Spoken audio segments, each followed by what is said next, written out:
Hey, I wanted to talk about trusting your higher self when you feel like your life has been just really crazy or really traumatic, or you've just had like a really hard life.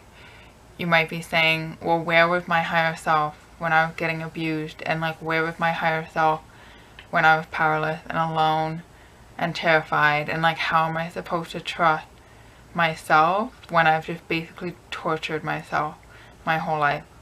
And this was a question that I was asking, and what kind of came to me about it was that love does not fix things for you. Okay, I made note. Love says, I'm going to hold your hand with whatever you feel and whatever going on. I'm not going to try to change how you feel or fix it because nothing is wrong. I'm going to be with you and hold your hand. And I thought that was really sweet. And then I had the image of a child that like falls down and cuts their knee and starts crying. And how my narcissistic parent would have responded was to like slap a band-aid on it, force me to stand up, force me to walk, and tell me to stop crying. That's how they would have responded. But love would sit there with the child while they're crying and hold their hand and not tell them to stop crying. They would sit with the child until the child says that they want a band-aid, and then they would give them a band-aid. And they would wait until the child wants to stand up and walk. So you're not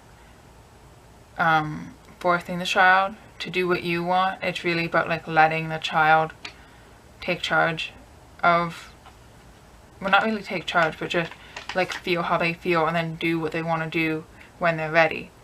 So love is patient and is not going to like intervene and fix things.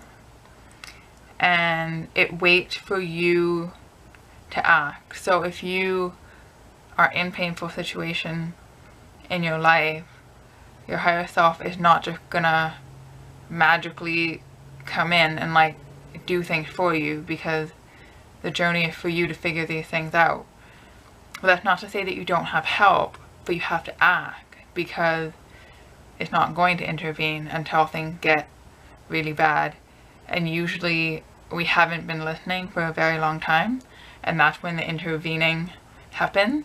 Like if you hate your job and you have all these signs about it that you don't like it and you dread going to work, you may get an intervention from your higher self. Like maybe you'll get ill and then you actually won't physically be able to work, or maybe you'll get fired for some reason, or the company will like lay people off, and your higher self will intervene, but it might be very painful, even though it's for your higher good, right? So you can say, oh, well, why did my higher self do that? It was so painful.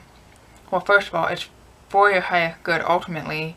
And second of all, I think if we can learn to act and learn to listen, which is the hard part, we don't necessarily need to have painful intervention. Because if that's you in the job, if you recognize that you hate your job and then you ask your higher self, you know, how to move forward, how to move through it, you might have inspiration to like ask for a transfer or apply for a different job, or just quit if you have savings and something else will work out. And you can avoid the painful intervention, which is ultimately for your good, but can seem like it's not because it's very painful. So that was the message that I got about trusting your higher self. If we can learn to act, just say like, please help me see what I'm missing, or like what is my block, what is the source of this fear, or just what am I feeling, and learn to sit with those, because sit with the feelings, because the feelings are your indication of what you're being told about the situation. So our higher self is always working for us and for the life that we chose to have.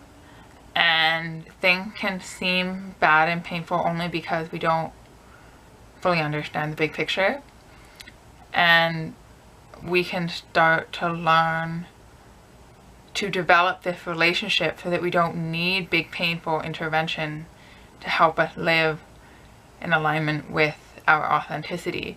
And then I think we can develop more trust because we won't need such a big wake-up call, because we can learn things and take action much sooner without our higher self having to really scream at us, basically, because we're not listening. And even when they do something big and dramatic, it is ultimately for our higher good, because we were not listening before. Like for me, I've had to have many narcissistic relationships before we're finally able to just stop and say, okay, what is going on with me that I am in these situations?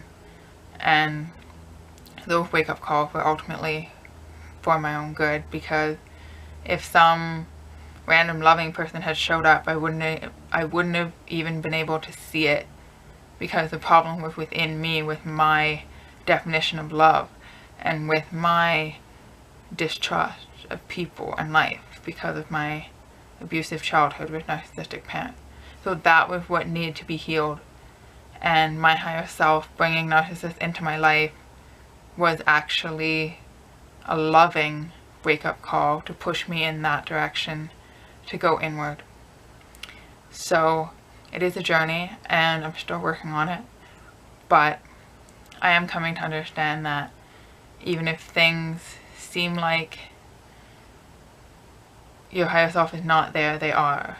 They're there holding your hand, and they're not trying to fix you, and they're not trying to change you, because you're not doing anything wrong and you're not broken.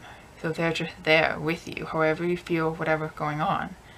And if you want something different from your life, then you can ask for help and guidance, and then you can learn to listen, because the answer will be there, because your higher self is always there, and is like a person sitting beside a child who's crying.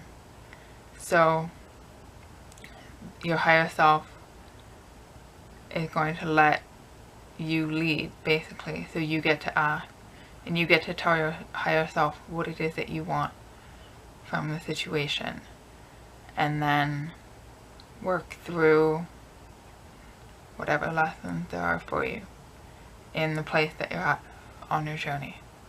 So let me know what you think about this topic, and thank you for watching.